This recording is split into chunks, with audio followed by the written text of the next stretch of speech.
pessoal! Bom, já vamos deixando as dúvidas aqui, quero saber as dúvidas de vocês, principalmente sobre o tema de hoje. Hoje a gente vai falar de limpeza, um tema limpo, como limpar os equipamentos. E a Tatá sabe tudo sobre isso, ela vai explicar direitinho pra gente. No Fessonseg tem uma live, tem uma entrevista com o administrador judicial, lá no Periciando. Eu vi sua pergunta, eu vou responder colocando o link da entrevista. Na entrevista ele fala até sobre perícia em marketing, que é uma das atuações do perito administrador. Mas eu quero sugestão de perfis para fazer essa perícia com administrador, porque eu tenho uma já antiga, já é do ano passado. Então, por que não fazer uma nova, né? Então, deem sugestões de peritos administradores para eu poder fazer essa live sobre administração judicial. Então, quero sugestão, porque daí vocês também me passam alguém que vocês gostem, e aí eu converso com essa pessoa e faço uma live bem bacana. Porque se for só ficar com as pessoas que eu conheço, às vezes fica um pouco repetitivo. Por isso que eu digo, gente, me indiquem aí um perfil legal de administrador. Já tem uma no Periciando, já tem uma... Não é live, é uma entrevista, né? Porque na época eu ainda nem sabia o que era live. Quando eu fiz essa, foi uma entrevista, eu marquei com ele pelo Skype. Pelo Skype a gente fez... pelo Skype a entrevista, então não chega a ser nenhuma live, é só uma entrevista, mas eu falo sobre perícia em administração. Ele é administrador judicial e ele faz perícia também. Ele até me falou sobre a perícia em marketing, que eu achei muito legal, eu não sabia nem que existia, por exemplo, marketing abusivo, achei super engraçado essa perícia que eu não conhecia, né? Mesmo com muito tempo de perícia, às vezes acaba que algumas perícias ainda são muito curiosas para mim, mas eu gosto muito de ouvir vocês, então o que vocês tiverem de sugestão, manda, sempre que tiver caixinha, manda sugestão, que eu adoro escutar e eu adoro também executar essas lives, essas pesquisas que vocês me mandam. Deixa eu saber. Olha, gente, ela já separou até um texto. Não, tá que nem a live do Daniel. As minhas lives estão tudo assim jogada. Eu vou falando. A do Daniel tinha até slide, gente. Tinha até slide. Então, o negócio assim, o povo tá preparado pras lives. Olha lá. Tô gostando de ver o pessoal chegando. Tatá, ela não se preparou, né? Ela se preparou pro show, né, Tatá? Você, como uma boa leonina, você não vai fazer uma live, né? Você vai dar um show, que eu espero.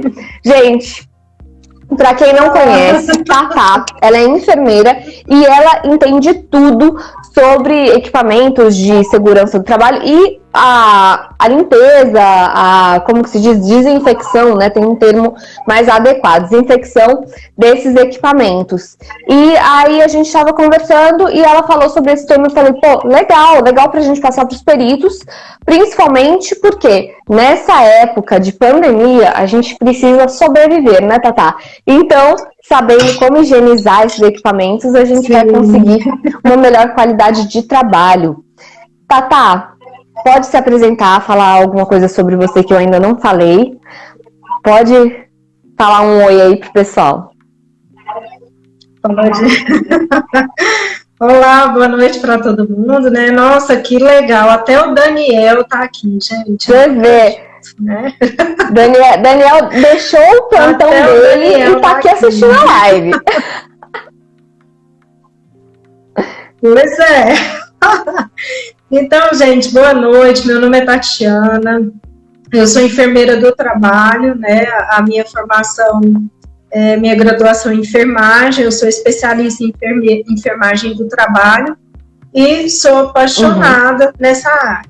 Eu sou uma estudiosa da parte de saúde do trabalhador e esse ano eu concluí uma pós-graduação na área de perícia criminal e ciências forenses e o que me chamou a atenção com a experiência que eu tive na pós-graduação, eu vi o quanto os peritos estão expostos a muitos riscos.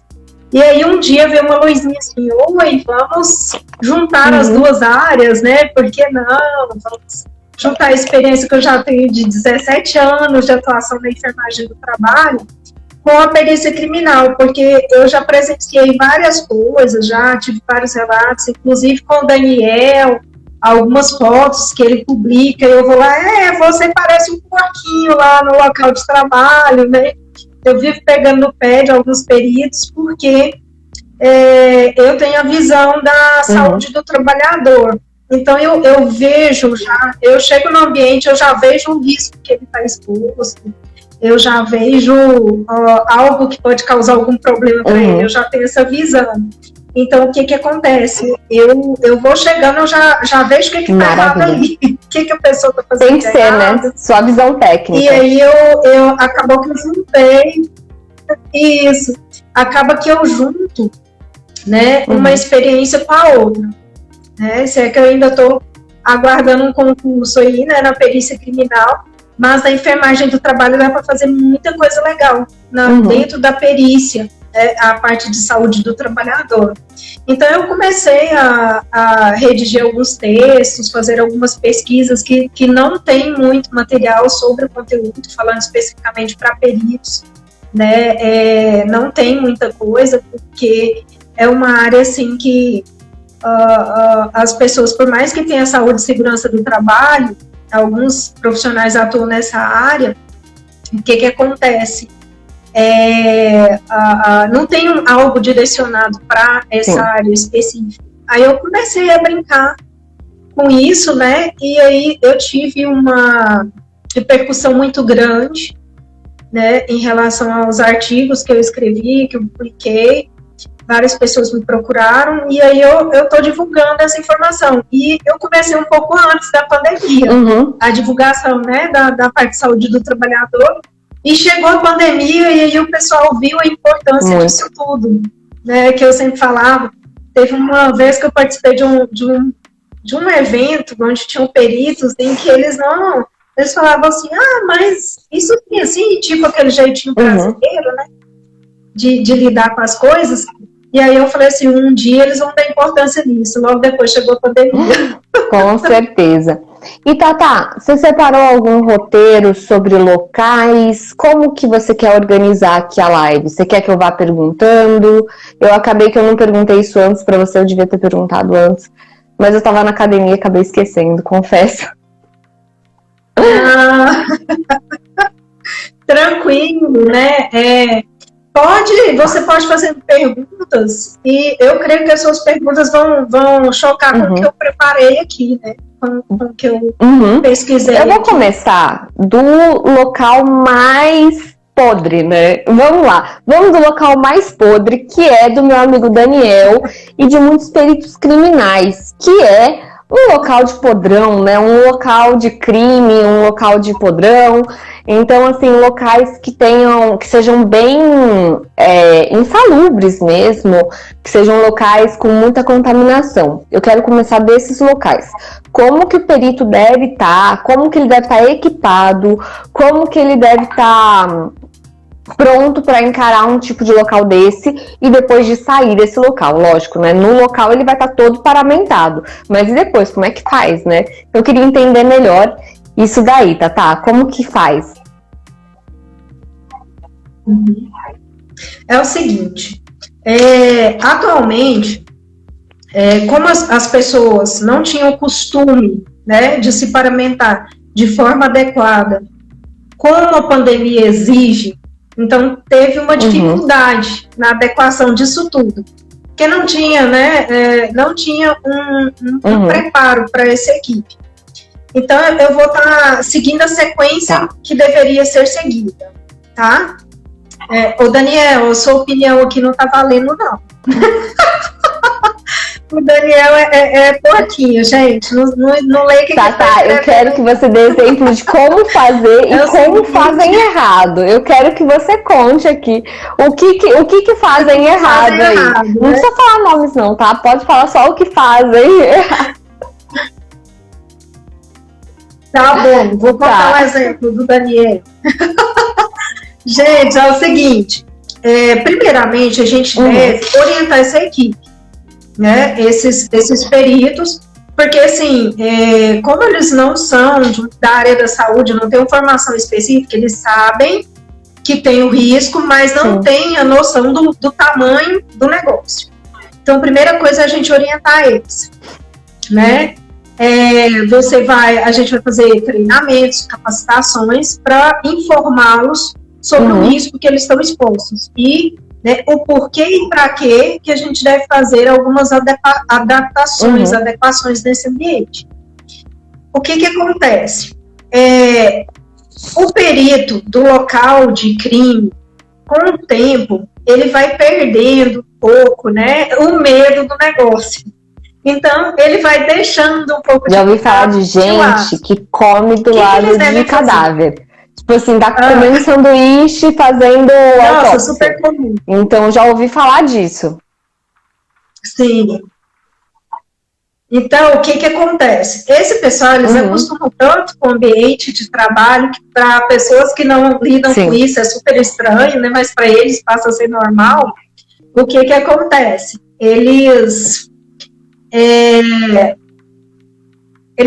adquirem, né, uma normalidade tão grande naquilo ali, que eles perdem o medo de se expor aos riscos. Sempre teve risco? Sempre tivemos riscos. Mas agora com a pandemia, que o negócio pegou, porque agora é risco de morte. Sim.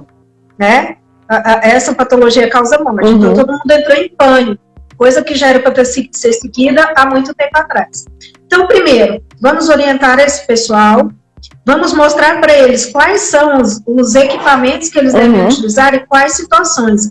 Porque o equipamento de proteção de um podrão, num local que tem um podrão, é diferente de um local que acabou de acontecer uma morte.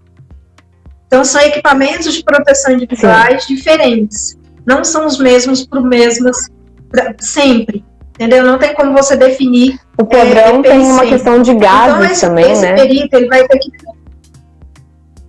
Tem toda uma questão, assim, da liberação dos gases e dentre outros fatores que expõem os peritos a um risco maior, a uma exposição maior. Então, o que acontece? Primeiro, o perito vai ter que se qualificar, se capacitar, para ele ter a capacidade de entendimento e saber qual EPI que ele vai utilizar conforme a situação da perícia. Primeira coisa é isso. Então, ele sabendo, né, ele deve tentar se informar antes de adentrar ao local e escolher os EPIs que condizem com aquela realidade, o EPI que vai proteger, né, ao outro. Acabei de ver. Que vai proteger ele, né, da exposição que ele está tendo. Então, a primeira coisa é isso, ele conhecer o tipo de exposição, o EPI que ele vai usar, primeiro de tudo. Antes disso, para ele chegar a esse ponto de definir qual EPI que ele vai usar, tem que ser feito um trabalho anterior de análise dessas situações. Que, por exemplo, a bota que o nosso amigo Daniel usa lá no local de crime que ele vai, certeza, a lá do shopping, bonitinha, bababá, não é adequada para o ambiente que ele está indo. Por exemplo, tem bota para solo que é seco e tem bota para solo úmido. A bota que tem o solado para ambiente seco, ela tem microfissuras ali que vai entrar o ar, ela vai ser aerado. Então, ela pode, se você for com essa bota de ambiente seco no úmido, ele vai chupar aquele necrochorume que você vai estar pisando nele e você vai ter contato com aquele necrochorume. Então, assim, a escolha do EPI deve ser feita anteriormente. Então, né, indicar, né, qual EPI adequado. E aí esse perito, ele vai falar assim, opa, o local é esse, então eu vou usar o EPI X ou o EPI Y. Nós temos isso na realidade no ambiente de trabalho? Não temos. Então a gente peca, às vezes, pelo excesso. Quero aproveitar até perguntar para os peritos criminais que estão assistindo se o governo dá esse material para eles, porque o governo tem que dar esse tipo de material, né? Não é deixar o perito ali vulnerável a essa situação, né? Então, eu penso que o governo tem que garantir a vida desses peritos criminais que estão trabalhando. Eu já vou aproveitar aqui para os peritos criminais, pode escrever aí, que se o governo só dá um Vic Vaporub aí, entrei no local, tá aqui o Vic, tchau. Porque eu imagino que o governo muitas vezes não dá todo esse suporte. Não, existem legislações, né, que regulamentam essa questão de saúde do trabalhador e segurança do trabalho, em que o empregador é obrigado a fornecer os EPIs adequados gratuitamente. E aí o trabalhador, ele mantém esse EPI, ele higieniza, ele guarda e faz a troca quando tem algum dano. Só que o que acontece? Devido às pessoas não conhecerem a legislação, então elas não cobram do empregador. O empregador finge de ser. Aqui, entendeu? Já responderam. Muitos peritos compram do próprio bolso. E o governo não dá esse material, né? Difícil, porque o governo ele exige que o empregador dê, né? Quando ele não é um empregador, agora quando é o servidor público, como que não dá, né? Eu acho um absurdo isso. Isso, porque os servidores, eles têm que se unir também, né? Em prol dos direitos deles. Aí tô até vendo aqui o Israel com tênis furado. Já foi com tênis furado. Então essa é a realidade. Por isso que eu juntei as coisas, porque quanto mais a gente divulga, quanto mais a gente fala, chama a atenção de alguém. Sim, e alguém vai lutar por essa causa, né? Então, alguém vai lutar por essa causa, e eu vejo sempre os peritos relatando que eles não têm EPIs, né? Muito menos é feito o trabalho anterior com eles, de levantamento dos riscos, de palestras, treinamentos com esses peritos, e muito menos o fornecimento desses EPIs. Agora mesmo teve a questão aí das vacinas, né? Como que não vacina perito absurdo de local de crime, né, no meio de uma pandemia? Então, assim, o que acontece? Os peritos, eles têm que se organizar, têm que conhecer a legislação que regulamenta a questão de saúde e segurança do trabalho e exigir os direitos deles, porque, assim, nós temos as normas regulamentadoras que são do Ministério do Trabalho. Elas, lá está escrito assim, que são para servidores, né, da rede privada, mas na rede pública, na ausência de legislação própria, deve ser utilizada as normas regulamentadoras. Então, eles também fazem jus a esses direitos trabalhistas. Então, eles devem reivindicar,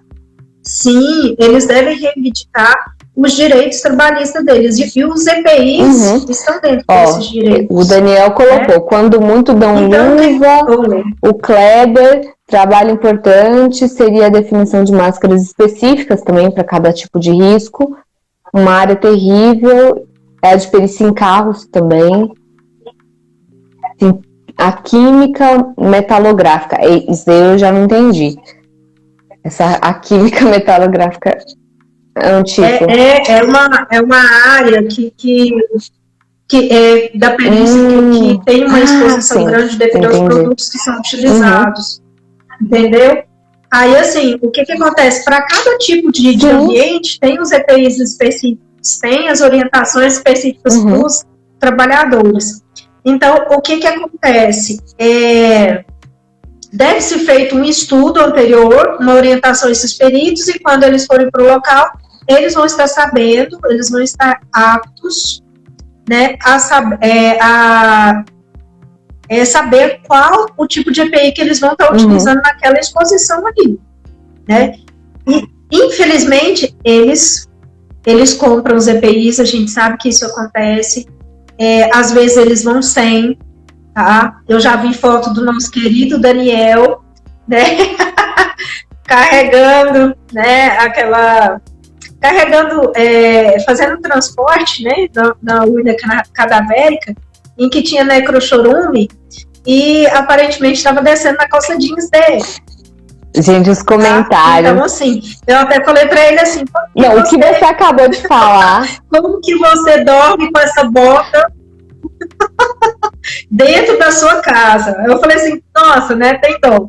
Mas isso acontece muito. Por quê? Porque eles acostumam com aquele ambiente e eles não acabam que perdem a noção da periculosidade. E não só do Covid, né? Outra também coisa tem também questão do perigo, de né? fungos. Já ouvi falar de fungo que dá no cadáver, que pode também dar em equipamentos de peritos. Tô vendo um comentário aqui que também foi algo que me fez fazer uma careta. Eu não sabia que era podrão. Quando saí da base, tirei o corpo do saco, aquele líquido foi bem no meu tênis, aquele que tava furado, gente. Olha só, essa live tem que ir para aquele povo que fica glamorizando, né, tá? Tem gente que glamoriza, acha que perícia é só... Perícia de local de crime é algo glamouroso, não, é muito podrão, viu? É tenso.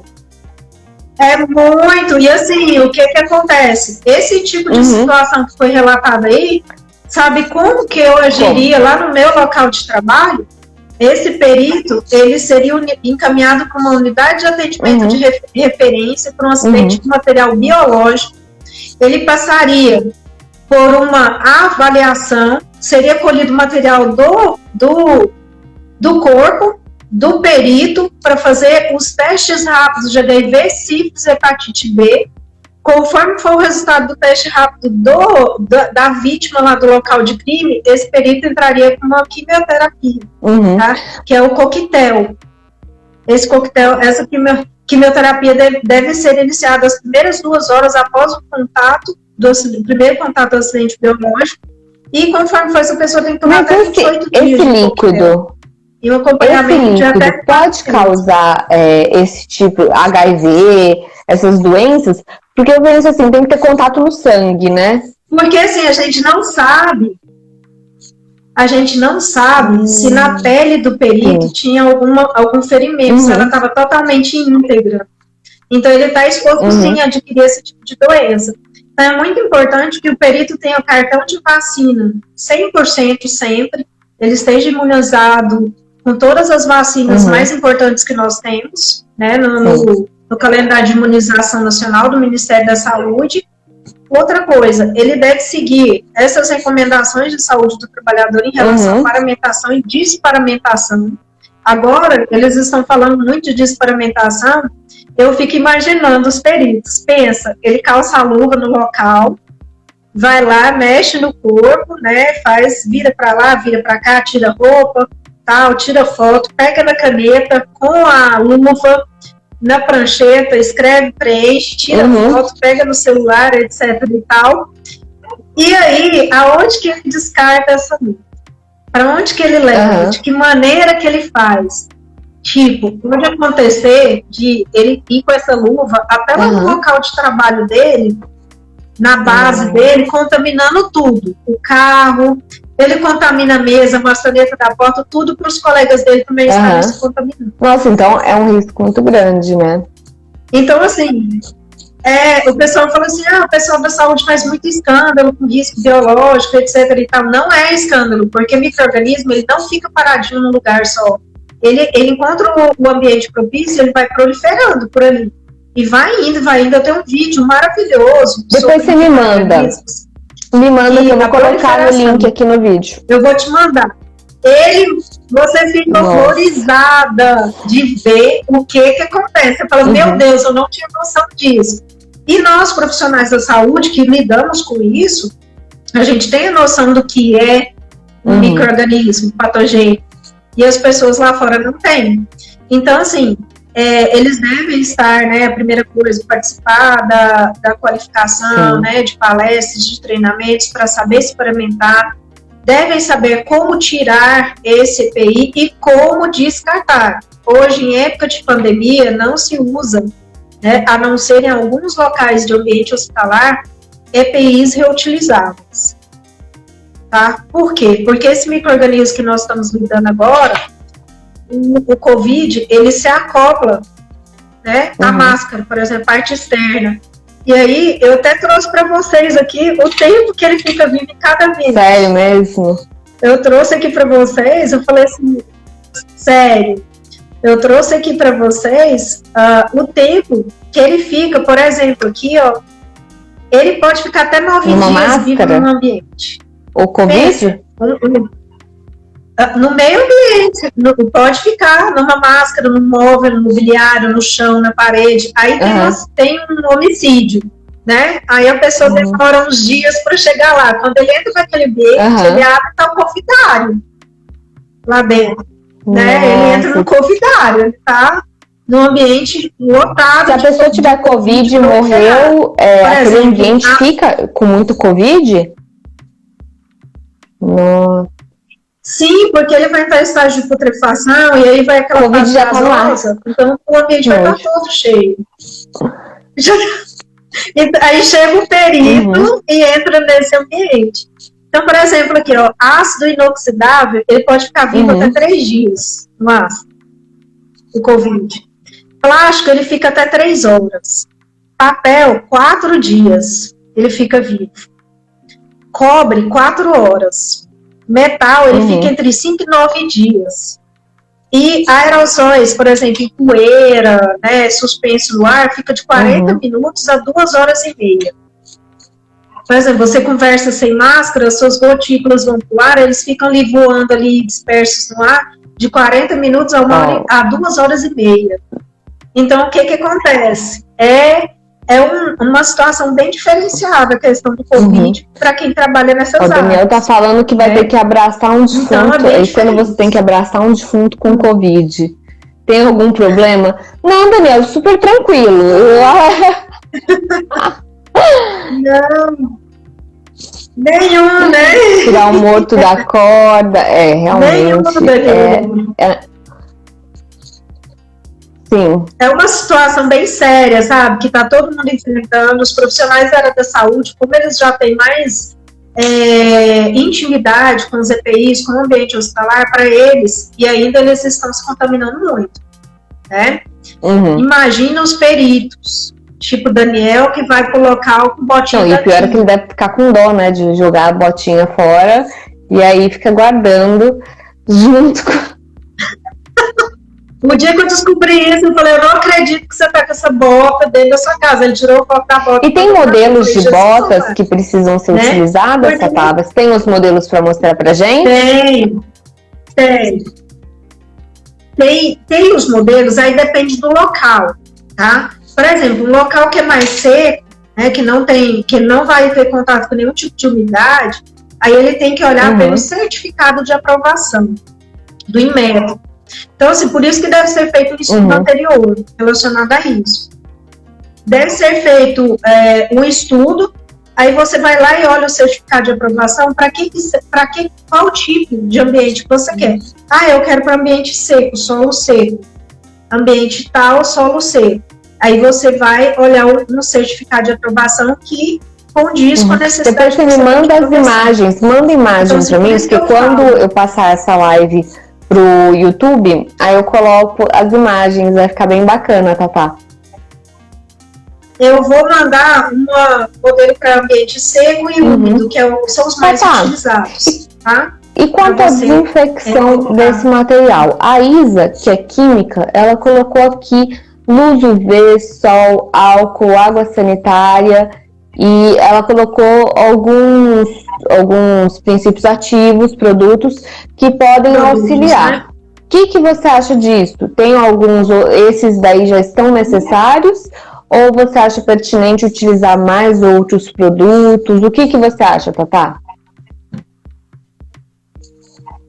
Olha, ainda estamos em fase de estudos sobre quais os produtos que realmente, né, matam o Covid, né? Mas o que acontece? Geralmente, ambiente hospitalar, ambiente de UTI, é onde a gente tem mais contato com esse tipo de micro-organismo patogênico.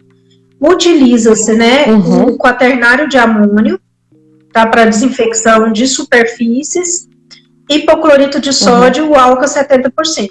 Todos são friccionados, tá? O álcool 70% você só bater e não funcionar, não funciona. Se você não fizer fricção, eu não sabia disso. Fiz errado a vida inteira. Não sabia disso, então tem que fazer. Por isso que a gente tem que bater e a gente tem que bater na mão e fazer a fricção.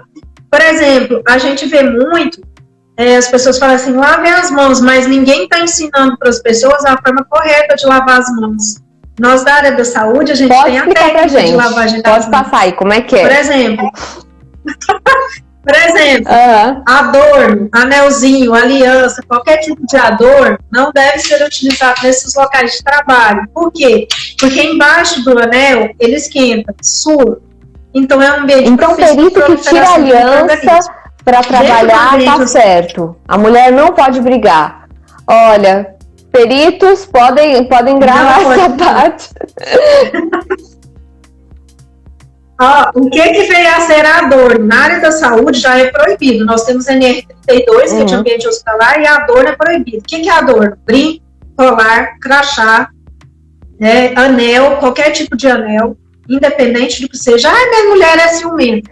Meu pai tirava aliança. Ele era policial civil e ele tirava aliança para trabalhar. Eu sempre achei que era pra safadeza. Eu sempre desconfiei. Mas agora eu tô vendo que faz sentido.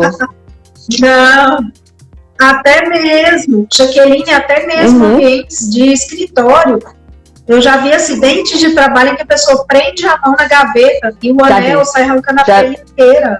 Já ouvi falar. Então, é uma Já ouvi falar de uma pessoa que caiu e quando puxou, então, assim, foi prender, né, foi pegar, aí arrancou o dedo. Foi embora o dedo. Sim, por conta do anel, porque prende na pele, então isso é dica de segurança. O que mais, né? A lavagem das mãos. Vou estar mostrando para vocês aqui. Aqui, né, as mãos. Não tirei todos os adornos, né? Esqueci de tirar. Tirar todos os adornos, né, das mãos. Você vai abrir a torneira, onde você vai lavar. Você umedece, pega o sabão líquido, que agora é norma da vigilância sanitária, não tem sabãozinho mais em barra e nem toalha. Aquele sabão em barra é porco ou... papel toalha. Ok. Não, ele é super... Sempre achei um nojo sabonete em barra. Eu não uso sabonete em barra, eu gosto do líquido. Então, realmente faz sentido. Se ele ficar num local úmido ali, né, se tiver resto de alimento, resto de alguma coisa ali, pode proliferar algo assim. O que acontece? Lavagem das mãos. Você vem aqui, você faz esse movimento, depois você lava entre aqui, os dedos, vem aqui, a parte de cima. Essa parte da mão, depois você vem, né? A parte de cima, tá? Lavou aqui, vem aqui, lava aqui, tá? Você vem aqui, lava o dedão, você vem aqui, lava seu dedão, lava o punho. Gente, alguém dá print? Alguém dá print e me manda, por favor, que eu vou colocar essa foto. Vou. Vai colocar? Vem aqui, lava entre os dedos, gente. Lava entre os dedos. Eu faço. E a unha, a ponta das unhas. Quem trabalha com risco biológico tem que ter unhas curtas, não pode ter unhas longas, porque entra micro-organismo ali, não tem como você fazer a limpeza. Então, assim, primeiro você vem, você pode lavar aqui, vem aqui, aqui, aqui, aqui, e a unha? Dedões, o punho. E você enxágua fazendo a unha, né? E fazendo esse movimento aqui. De baixo para cima, porque a água vai escorrer e vai para cá. De baixo para cima, em cima da pia. Quem faz isso atualmente? A não ser profissional da área da saúde? Ninguém. Porque não eu até lavava a unha, Tatá, mas assim, confesso que esse da água eu não sabia. E outra coisa, quando eu vou fechar a torneira, como é que eu faço? Coloco a água para tirar? Como é que eu faço? Você pega o papel toalha, seca a sua mão e pega aquele papel toalha e fecha. Agora sim. Eu tenho mania, eu pego água, jogo um pouquinho em cima da torneira, porque eu penso que outras pessoas vão pegar ali. Né? Eu jogo um pouquinho de água ali e fecho com o papel toalha, que eu já comecei a secar, fecho a torneira e já descarto. Então, assim, essa técnica, a maioria não conhece, que é a técnica de lavagem das mãos. Aí, realmente, a mão da pessoa tá limpa. O que a pessoa faz? Lava assim, ó. Isso quando lava, né, Tatá? Enxágua lá. Isso quando lava, né, Tatá? E enxuga na roupa, né? Pega na maçaneta suja que ele pegou antes, ou outra pessoa pegou antes, e segue o destino dele, né? Então, assim, tem várias dicas que são dicas simples que ajudam no nosso dia a dia na prevenção do contágio a essas doenças. Outra coisa, assim, também que deve ter nesse ambiente de trabalho é a limpeza correta das superfícies, que é o quê? O ambiente, né? A equipe de limpeza desses ambientes, por exemplo, a equipe de limpeza, o perito chegou do local, foi realizar, né, começar a fazer os relatos dele lá. Deve ser higienizado toda vez que ele chegar no ambiente, tá? Com álcool 70%, né? Papel, toalha e friccionar. Se só jogar o álcool, não resolve, é fricção, tá? Tem que ser 70%, tem muita gente que não está usando os 70%, só o 70% que elimina esse tipo de micro-organismo e com fricção. Pode também utilizar, né, igual eu falei, o quaternário de amônio, o cloreto de sódio também, e deixar secar. O hipoclorito também tem que ter a fricção? Outra coisa é todos? Sim, todos eles têm que estar limpando, tá? Os pisos, né, tem a técnica de varredura úmida, local que tem, né, contato com risco biológico, tem que ser varredura úmida, não dá para ser seca, senão os micro-organismos que desceram para o piso, eles vão subir de novo para o ar e vão estar infectando aquelas pessoas que estão ali. Então, tem que ser varredura úmida e utilizar esses mesmos produtos no piso. O álcool 70 não pode usar no piso, só em superfície. Porque ele evapora muito rápido.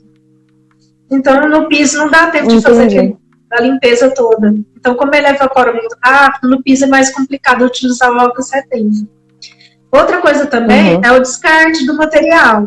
Por exemplo, você usa o seu EPI, né? Você está usando no seu local de trabalho o seu EPI.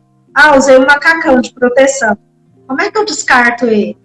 Então, assim, deve ser repensado tudo isso nos locais de trabalho.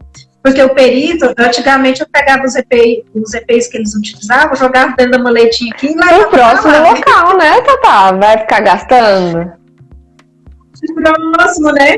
Aí nisso ele contamina tudo que está dentro da maleta, né? E vai no caminho inteiro, ele chega no local dele lá de trabalho, ele contamina o local também, leva para os colegas e por aí vai. Então, assim, ele deve se criar um mecanismo onde tem sacolas, nós temos, né, no plano de gerenciamento de resíduos, o saco específico para risco biológico. Então, deve acondicionar esse material dentro do saquinho de lixo biológico, vedar e levar para ser descartado com risco biológico, separado dos outros tipos de resíduos que tem. O Daniel colocou aqui que ele coloca no saco e descarta no IML, tá certo? Tá certo, porque lá no IML tem lá tem que ter, né? Lá já é um ambiente direitinho. Já é. E aí, outra coisa, manter portas e janelas abertas. Agora, em época de pandemia, usar ar-condicionado e ventilador em qualquer local. Ismael descarta junto do podrão, porque esse já vai tudo junto. Joga lá em cima e vai junto, né? Então, assim, o que acontece? Deve-se padronizar isso, porque o que acontece? Acaba que esse descarte inadequado pode contaminar pessoas inocentes, que não têm noção daquilo ali, né? Então, deve-se descartar de maneira adequada. Outra coisa, né? A paramentação. O perito ele deve ter um treinamento de como se vestir, como se vestir, como utilizar esses EPIs, porque ele pode se contaminar. Na hora de vestir, não, mas na hora de tirar, sim. Como é que tira a luva? Como é que tira a roupa? Como é que é a striptease do perito? Explique aí, Tatá. Na striptease do perito? Eu quero ver eu fazendo essas striptease, o Ismael aí. Então, mas como é que faz, né? Esse descarte? É o seguinte, geralmente a gente está utilizando, né, em ambientes que a gente tem exposição maior a risco biológico, a gente segue a sequência para vestir, né? Primeiro a gente coloca A gente reúne todos os EPIs que a gente vai utilizar conforme o ambiente que a gente vai. A gente lava as mãos na técnica certa, de maneira correta. Pega, se a gente for usar avental, macacão, jaleco, o que for utilizar, a máscara, sapato fechado, né, óculos de proteção e o protetor facial, depende do local, né, para utilizar. Peguei tudo, higienizei as mãos e aí eu vou começar a vestir. Como que eu começo? Primeiramente, eu visto o jaleco, o capote, o macacão, tá? Eu visto ele. Posteriormente, eu coloco as minhas luvas. Depois eu coloco a máscara, óculos, tudo que eu for colocar o que for colocar em cabeça. O sapato fechado já é para a pessoa estar com o sapato, né? Fechado quando ele vai colocar o de trabalho, ele já está com o sapato fechado. Fui lá, trabalhei. Como é que eu vou tirar? Aí eu vou começar das luvas. Tem uma técnica que a gente utiliza, aqui fica a luva, né? Então a gente coloca o dedo aqui e ela vira, né? Ela dobra, dá uma dobradinha, então a gente pega pela parte de dentro, tira, aqui novamente, pega pela parte de dentro e tira. Então a luva ela sai do avesso, né? Ela sai pelo lado que teve contato com as nossas mãos. Tirei a luva, aí eu venho, tá? E tiro o jaleco, o macacão, o que tiver, descarto em lixeira para resíduo infectante, tanto a luva quanto o macacão, sendo que a gente pega pela gola da parte de dentro e tira, sem ter contato com a parte de fora. Aí eu lavo as minhas mãos na técnica correta. Aí que eu vou tirar minha máscara, meu óculos. Então, primeiro tirar a roupa, depois a máscara, para não ter contato com essa roupa. Bom saber, Tatá. E aí eu lavo as mãos para depois tocar aqui. E mesmo assim, aqui tá tudo contaminado. Tirei tudo aqui, descarto, lavo minhas mãos novamente. E a máscara a gente tira pelo elástico aqui. A gente não pega aqui na frente. Não existe, para profissional que trabalha com risco biológico, a questão de colocar máscara no queixo. Você está levando o micro-organismo. Eu quase nem faço isso, nem faço. Não existe isso. Gente, eu morro de rir. Tem uma charge que fala assim, né? A máscara, o nariz vai dentro da máscara. O nariz não é para ficar fora da máscara, é dentro da máscara. Então, assim, está sendo uma dificuldade tremenda. Para quem não tinha costume de usar EPIs muito tempo, a adaptação está sendo terrível, porque além do pânico, do terror da pandemia, do medo, do estresse, da ansiedade, ainda está tendo que mudar muitos hábitos, tem que mudar muitos hábitos, muitas rotinas, né? Então está sendo difícil para o pessoal, mas gradativamente vai chegando ao ponto ideal, né, para conseguir, né, uma proteção 100%. E aí, né, para a gente falar sobre o livro que você pediu, particular, né, sobre os peritos judiciais, que como eu falei para você, o coronavírus, ele pode ficar em papel até mais ou menos 4 dias vivo, passível de contágio. Então, o que acontece? Tanto os peritos judiciais quanto os peritos criminais, eles lidam muito com papel. E aí, os que vão no local, então, o papel deles está na bênção, né? E como é que faz? Eu taco álcool 70 ali, dou borrifadinha, como é que eu faço? Não tem como, né? Que você vai, né, destruir seu documento. Então, tem algumas dicas que a gente pode utilizar, por exemplo, né? De estar colocando quarentena do documento. Fica quanto tempo em isolamento? Quarentena do documento.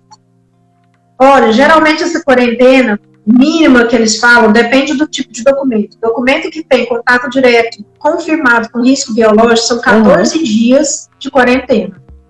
Porque é o tempo que inativa o vírus.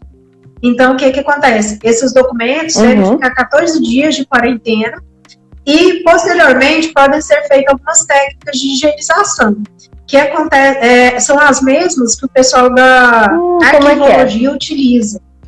Né? Você já deve ter visto falar que o pessoal da arquivologia, né, eles têm umas técnicas. Mas já vi gente que trabalha com arquivologia pegando bactérias antiguíssimas, vírus ou bactérias. Mas eu sei que a pessoa ficou muito doente porque mexendo com arquivos antigos, com arquivos municipais. Fungos, geralmente isso. São fungos, né? São micro-organismos que encapsulam, né? Eles ficam encapsulados por muito tempo. E é muito comum no pessoal, né, de biblioteca, pessoal que mexe com arquivologia, eles adquirem tem as doenças específicas deles, que eles adquirem no trabalho deles. Então, assim, eles já têm as técnicas específicas. Até mesmo, eu dei uma lida, né, tem alguns documentos, tem um manual, que até vou indicar para você, que ele foi criado pelo Laboratório de Pesquisa em História e Arqueologia da UFJF. É uma cartilha de dica de segurança. Eu já ouvi falar de colocar no freezer. Eles criaram essa cartilha. O documento. Para fungo. Para fungo? Não, mas tem alguns micro-organismos que eles proliferam, né? Cada micro-organismo tem seu ambiente, né? Tem seu habitat, né? Então aí não dá pra gente botar no freezer, colocar um tempo no freezer, não sei, seu, né? Não lembro o tempo, mas colocava no freezer um tempo pra traça, fungo, isso. Inativar. Então assim, olha, eles fazem uma limpeza a seco desse material. Aí eles usam, chama trinchas, que eles chamam trinchas macias. E panos secos, que eles passam naquele documento bem leve, né, movimentos bem leves, e uma mesa que chama mesa de higienização. Aí nessa mesa, eles têm tipo um filtro que é acionado, aí lá eles limpam os papéis, né, eles têm todo um ambiente preparado para fazer essa higienização. E aí, papel não deve utilizar produto químico, senão você vai danificar seu documento. Quem aqui com álcool 70 nunca manchou nenhum documento na vida durante a pandemia? Eu costumo deixar longe. Eu estava fazendo a quarentena dos documentos, então quando eu recebia eu deixava uma semana, não deixava 14 dias, deixava uma semana em um envelopinho e aí colocava ele fora. A questão do freezer, Isa, eu vi sobre traças, documentos mais antigos, mas eu nunca usei, não.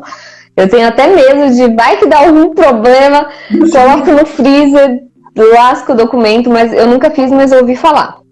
Que, principalmente para traça, matava traça, fungos, então ele seria nesse sentido mesmo. E no caso eu faço a quarentena, eu deixo uma semana, documentos comuns, né? Documento de parte, documento questionado. Eu deixo uma semana para mexer com ele. E assim, para mexer com o documento geralmente demora mais do que uma semana, né? Porque às vezes para chegar na hora de fazer o laudo, demora às vezes mais tempo do que só uma semana. Mas enfim, eu faço esse tipo de cuidado. Eu tenho muito medo de colocar qualquer outro tipo de produto, realmente eu deixo tudo bem longe. Então se eu vou mexer com café, não pode ter documento na mesa. Que senão eu não posso beber um café com um documento perto. Para mim é algo que assim, sempre vai dar ruim. Então eu nunca fiz nenhum tipo de limpeza a seco. Você teria alguma dica assim, de limpeza a seco? Será que danifica o documento? Pode danificar, Tatá? Não. Se você tiver a técnica certinha, um pano, né? Panos secos, você pode remover o que tiver de micro-organismo por cima do papel, porque ele não entra no papel, ele fica por cima. Então, você passando aí, você vai estar com máscara, você vai estar com luva, você vai passar um pano seco por cima daquele papel, ele vai varrer o micro-organismo que estiver ali. Só que você deve limpar a superfície onde você fez a limpeza posteriormente com álcool 70%. Tá? Porque você vai varrer o micro-organismo para cima da superfície. Então, é possível você estar fazendo. Aí, entendi. Essa limpeza seco, então seria passar um papel seco no documento e aí depois fazer a desinfecção da mesa, certo? Isso, porque aí você vai tirar do papel e passar para a mesa. Não tem nenhum risco do vírus ficar nos poros do papel, em algum... Olha, até hoje a gente não achou nenhuma pesquisa em que o micro-organismo ele fique ali, não. Ele vem na via aérea e fica ali por cima, né? Ele fica ali por cima, mas que ele se acopla ali e fica... Não tem relato nenhum, não. Eles estão fazendo esse tipo de... Quem trabalha com arquivologia está fazendo esse tipo de limpeza, né? E até hoje não teve relato de nenhuma contaminação. A única coisa que está faltando aí no ser, porque a quarentena do papel deve ser em ambiente arejado, que tem a iluminação solar, porque o sol ele mata o micro-organismo. Então, assim, claro que você não vai deixar o papel torrando lá no sol, mas você vai deixar ele no ambiente arejado que tem iluminação solar. Tá? E quanto à luz UV, como germicida, que nem o Carlos Franca está colocando aqui, sobre a luz UV como germicida. Quanto tempo usar, Tatá? Você sabe me dizer quanto tempo que a gente deve deixar na luz UV? Se tem um tempo ideal? Ele fala para papel ou para que tipo de... Para papel? Aí tem que ver qual o tipo do papel, né? Porque cada papel tem a sua composição diferenciada, né? Aí cada tipo de papel tem um tempo diferenciado. Não tem como a gente padronizar um tempo para todos, né? Porque por conta da constituição do papel, né? A fibra ali, cada um... ele não colocou o exemplo, mas vamos colocar aí um papel sulfite, gramatura 70 ou 90. Você saberia me falar mais ou menos quanto tempo? Não, específico assim não.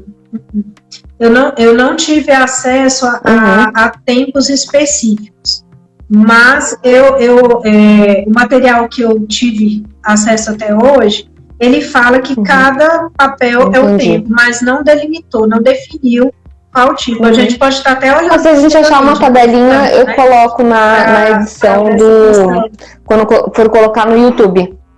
Sim, porque o Covid, ele é muito novo, né?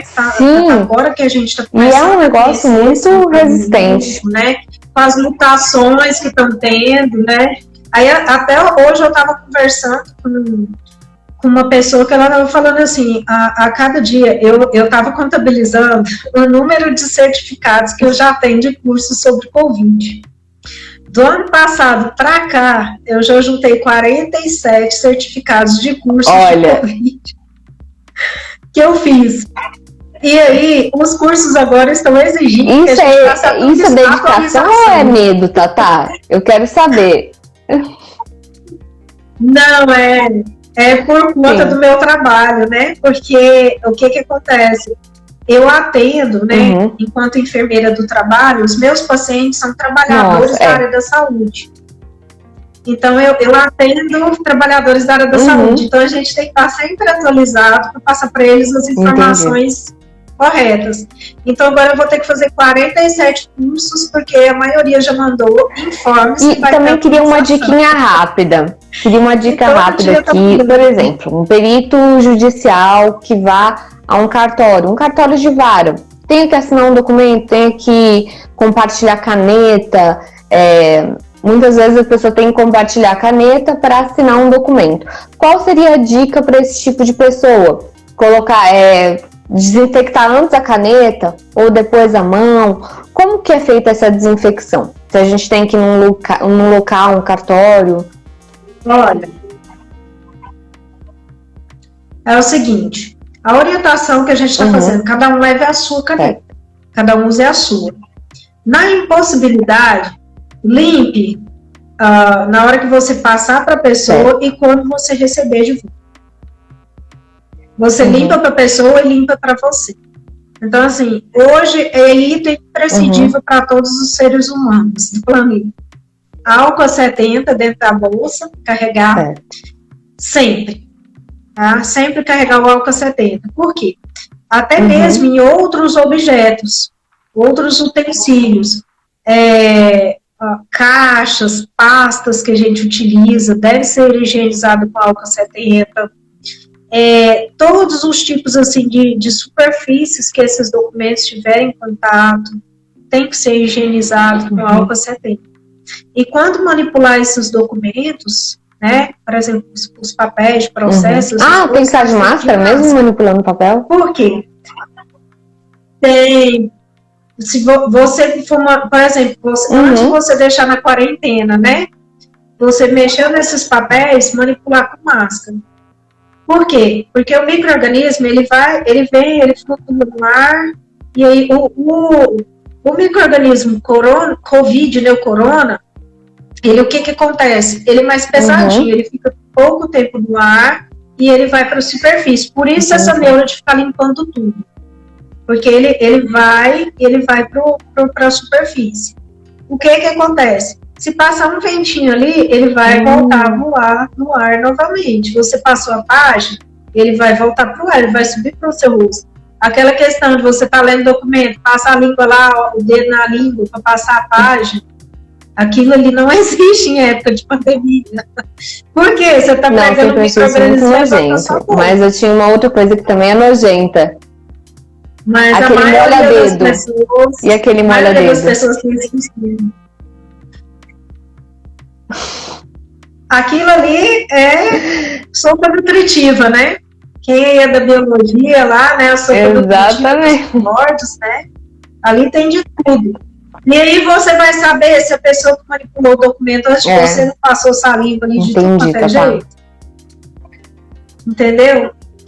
Então, até para manipular esse documento, você, antes de todos os procedimentos que você for desenvolver com o documento, você deve avaliar os prós e os contras.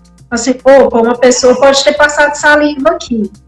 Caneta, você pegou, a pessoa tem mania de ficar com caneta na boca, colocar no cabelo, né, e tal.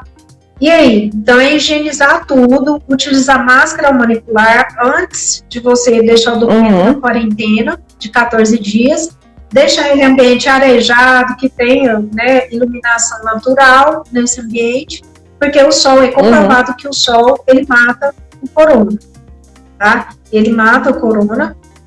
E o que acontece? Esse documento, ele deve ser armazenado em envelope, em caixa, essas coisas, só depois da quarentena. E utensílios que a gente usa, tudo deve ser descontaminado. Tudo, caneta, mesa, né? Por exemplo, você que usa a lupa ela pode ser higienizada com álcool 70%, desde que tenha fricção, não é só bater e deixar secar, tem que friccionar e limpar o objeto. E demais utensílios, os peritos criminais que atuam em local de crime, eles devem ter o treinamento para definir o EPI, utilizar no ambiente, descartar, né, a desparamentação, o descarte, e como que ele vai se higienizar depois, quando ele chegar lá no trabalho dele. Porque assim, ele vai estar com o sapato contaminado.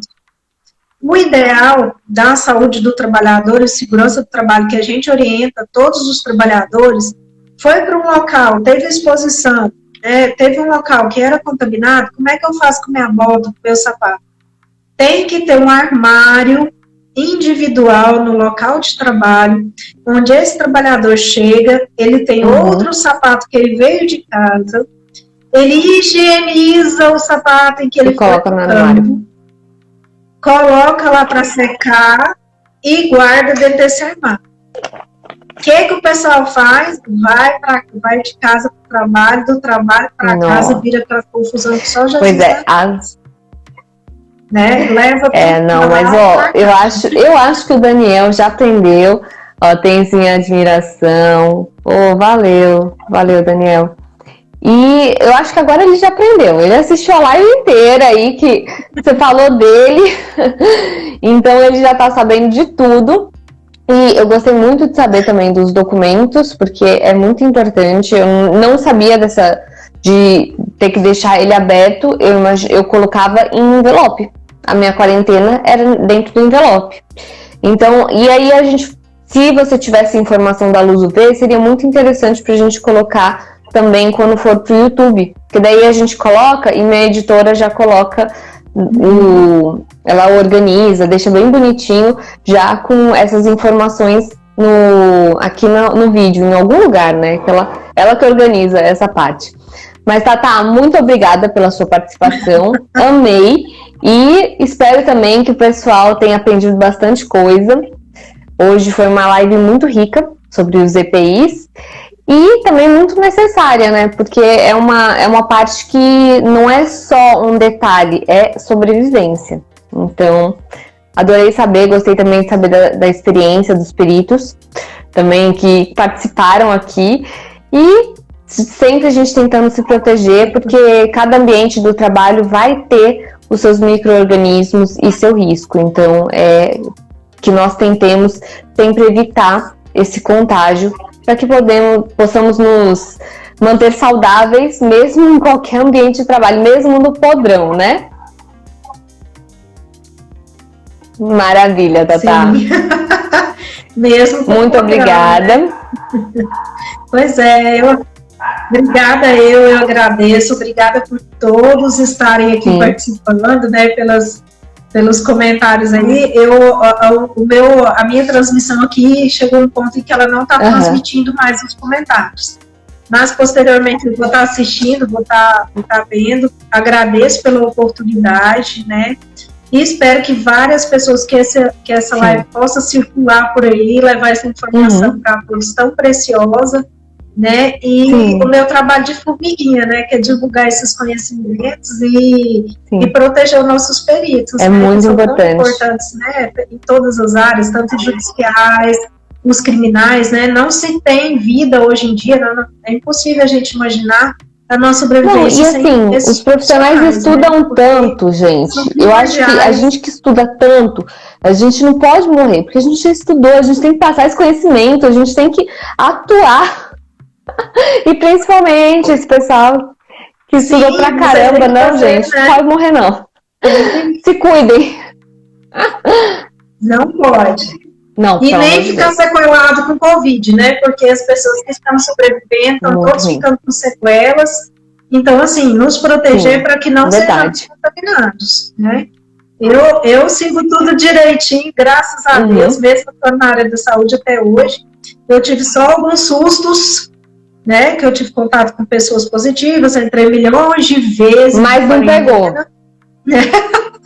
Mas graças a Deus não peguei ainda, porque eu tô seguindo tudo direitinho. Eu falei assim, nossa, é tão bom quando a gente sabe o que deve fazer naquele momento, né? É muito bom, é muito gratificante poder ajudar as pessoas a esclarecer num momento desse e tá levando assim um conforto de que é possível a gente conseguir sobreviver no meio disso tudo se a gente conseguir seguir as normas. Então, Tatá. Então, ótimo feriado aí pra você, pro pessoal que assistiu a live, muito obrigada e até a próxima. Vai ficar gravado aqui no meu Instagram e no YouTube em breve. No YouTube eu gosto de colocar já editada, tudo certinho.